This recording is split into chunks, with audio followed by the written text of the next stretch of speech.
तो दोस्तों, करोड़पति will be channel में आप सबका हार्दिक स्वागत करता हूँ। जैसे अभी मंडे के लिए हम 26 मई के लिए जो हमारा मार्केट का कैसा प्रेडिक्शन रहेगा, निफ्टी और बैंक निफ्टी का कैसा मतलब व्यू रहेगा, उसके लिए हम बात करेंगे। तो फर्स्ट ऑफ ऑल, ये डोनाल्ड ट्रंप ने वापस टैरिफ टैरिफ चालू कर दिया है। उसने क्लियरली बोल दिया है कि यूरोपियन यूनियन से 50% टैरिफ लगेगा, 1 जून से वो एप्लीकेबल रहेगा। और उसके बाद उसने क्लियरली बताया कि एप्पल जो है वो इंडिया में अगर बनाता है तो तुरंत उसको 25% टैरिफ लग जाएगा। और उसने क्लियरली पहले ऐसा बताया, पर्सनली इंडिया को टारगेट किया। उसके बाद उसने वो जो पलटू राम है, अभी तक जो स्टेटमेंट चेंज करता जाए, उसने तुरंत स्टेटमेंट भी चेंज कर दिया।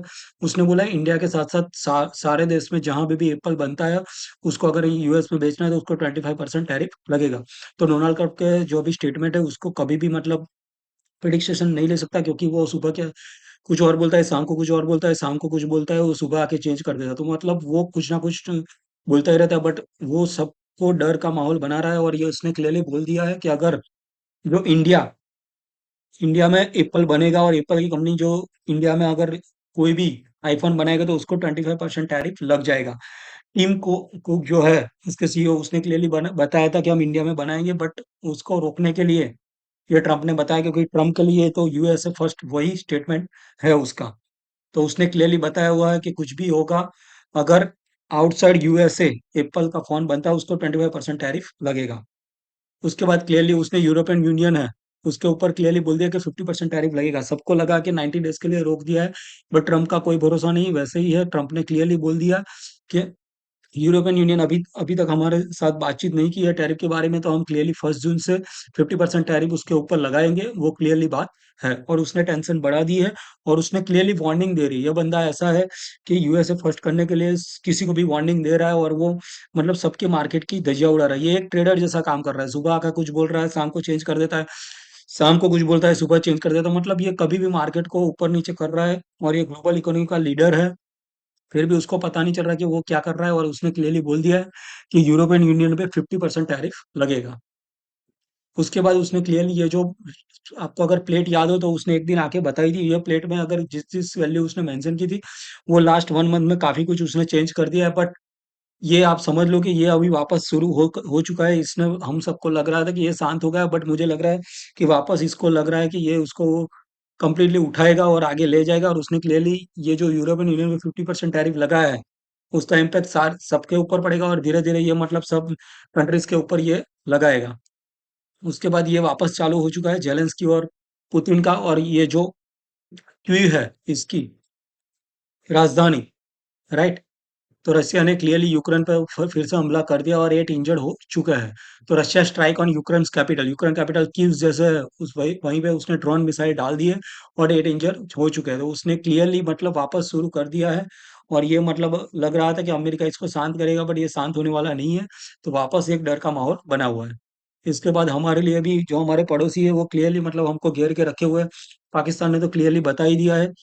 उसके बाद बांग्लादेश के ऊपर हमने जो पोज लगाया था कि हम ये उसका मतलब बिजनेस ही रोक देंगे, तो बांग्लादेश भी वापस हटने वाला नहीं है। उसने क्लियरली वो हमारा जो 180 करोड़ का डील है इंडिया के साथ, वो उसने कैंसिल कर दिया है बांग्लादेश ने। और बांग्लादेश ने क्लियरली बोला है कि अभी हम 180 करोड़ का डील हम आगे कंटिन्यू नहीं करेंगे।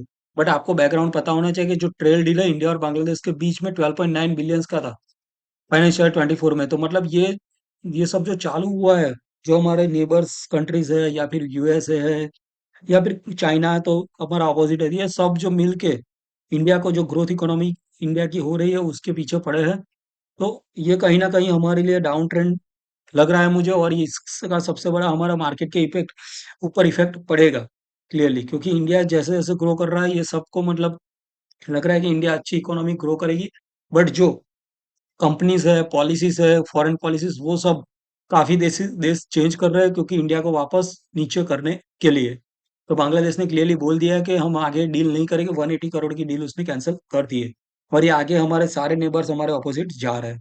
और क्लियरली चाइना एक ऐसा कंट्री है कि जो इकोनॉमी में काफी आगे बढ़ चुका है। वही इंडिया मतलब यूएसए को प्रॉब्लम कर रहा है। और यूएसए भी एक शांत, जो यूएसए हर बार क्या कर रहा है कि कॉम्पिटिटर को बीच में बड़ा लड़वा रहा है। तो इंडिया और चाइना को बीच में लड़वा रहा है, रसिया को साइड में कर दिया है, राइट। रसिया हमारा सबसे बड़ा दोस्त था, बट यूएसए ने क्या किया, इंडिया और चाइना को भिड़वा रहा है, क्योंकि रसिया को दोनों के साथ अच्छा बन रहा है, इंडिया और चाइना को।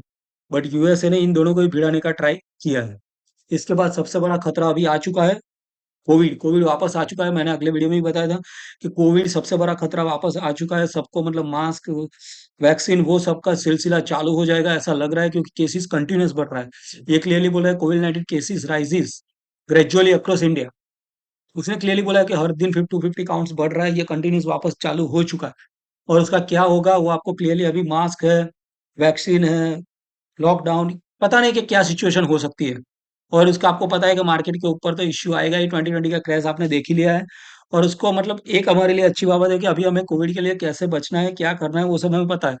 बट जो मार्केट की धज्जियां उड़ेगी, कंपनियों का बिजनेस खत्म होगा, सारे नौकरियां जाएगी, वो सब वापस चालू हो जाएगा अगर ये केसेस ऐसे ही कंटिन्यूस बढ़ते जाएंगे। और क्लियरली इंडिया ने भी कंफर्म कर दिया, जो वेरिएंट नॉर्मल वाला था JN1, उससे भी अगला वेरिएंट है NV1.8 और LF7 भी हमारे इंडिया में फाउंड हो चुका है। ये क्लियरली मतलब जो तमिलनाडु है, गुजरात है, वहां सब सब में केसेस बढ़ रहे हैं और क्लियरली मतलब ये कंटिन्यूस बढ़ रहा है। तो ये हमारे लिए खतरे की घंटी है, तो ये इससे बचना, बच के रहिए कोविड से, क्योंकि ये काफी मतलब पैनिक सिचुएशन क्रिएट करेगा, राइट। उसके बाद क्लियरली हम जाए तो सेबी ने एक इरेजर वायोलेशन इंडसइंड बैंक के केस अभी जो चल रहा है, इंडसइंड बैंक में काफी वायोलेशन चल रहा है, उसका जो रिजल्ट भी काफी खराब आया था। और उसने क्लियरली बताया कि इंडसइंड बैंक के जो एम्प्लॉयज है उसने कुछ ना कुछ गफला किया है। तो ये बैंक निफ्टी पे इफेक्ट करेगा और ये बैंक निफ्टी को डाउन लेके जाएगा लॉन्ग टर्म में, राइट। अभी क्योंकि ये है बैंक निफ्टी का पार्ट, इंडसइंड बैंक सबसे बड़ी बैंक है, तो ये बैंक निफ्टी का पार्ट है और निफ्टी में भी इसका इम्पैक्ट करेगा। उसके बाद ये एक बंदा माइकल बरी और दूसरा जो ये रॉबर्ट कियोसाकी, जो रिच डैड पुअर डैड का ऑथर है, इन दोनों ने तो क्लियरली बता ही दिया था पहले से, और ये अभी भी बता रहे हैं कि क्रैश आएगा, सबसे बड़ा क्रैश आएगा। और इसके सारे मैंने सिम्टम्स आपको आगे बता दिए कि क्या क्या सिम्टम्स है। तो ये सबको गिन के आप रखिए कि ये बंदा जो इतने साल से इन्वेस्टर है, ट्रेडिंग कर रहे हैं, ये सब बता रहे हैं कि ऐसा प्रॉब्लम आ रहा है, तो आप कुछ फेथ रखिए, कैश अपने पास रखिए, राइट, लिक्विड फंड रखिए, क्योंकि बहुत जरूरी है, राइट। उसके बाद सेबी ने 18 जून को एक मीटिंग बुलाई है, इसके इन्वेस्टर पर भी इसका इफेक्ट रहेगा। तो 18 जून को ये जो आएगा एक मीटिंग का आउटकम, वो इन्वेस्टर और रिटेल इन्वेस्टर के लिए काफी इंपॉर्टेंट रहेगा। तो अभी ये दो पॉइंट्स है, कोविड और ये ट्रम्प, ये दोनों को आप कंटिन्यूअस वॉच करते रहिए और ट्रेडिंग और इन्वेस्टिंग अच्छे से मतलब इनको फॉलो करके एक बार देखिए कि ये दोनों बंदा क्या करना चाहते हैं और क्या आगे सिचुएशन बन रही है, ट्रम्प क्या बोल रहा है, कोविड का सिचुएशन कैसा हो रहा है, ये सब आप देखते जाइए और उसके हिसाब से ट्रेडिंग और इन्वेस्टिंग करिए, और बेस्ट ट्रेडिंग और इन्वेस्टिंग करके सबसे अच्छा मनी कमाए, वैसा मेरा बेस्ट विशेष है। अगर आपको लग रहा है कि मैंने कुछ आपको यूजफुल इन्फॉर्मेशन दिया है, तो करोड़पति विल बी चैनल है, इसको सब्सक्राइब कर दीजिए, क्योंकि अगर सब्सक्राइब कर दोगे तो तुरंत आपको नोटिफिकेशन मिल जाएगा, और आपको तुरंत नोटिफिकेशन मिलेगा तो कोई भी इन्फॉर्मेशन मिस नहीं होगी, और अच्छे से ट्रेडिंग और इन्वेस्टिंग करके सबसे अच्छा मनी कमाओगे।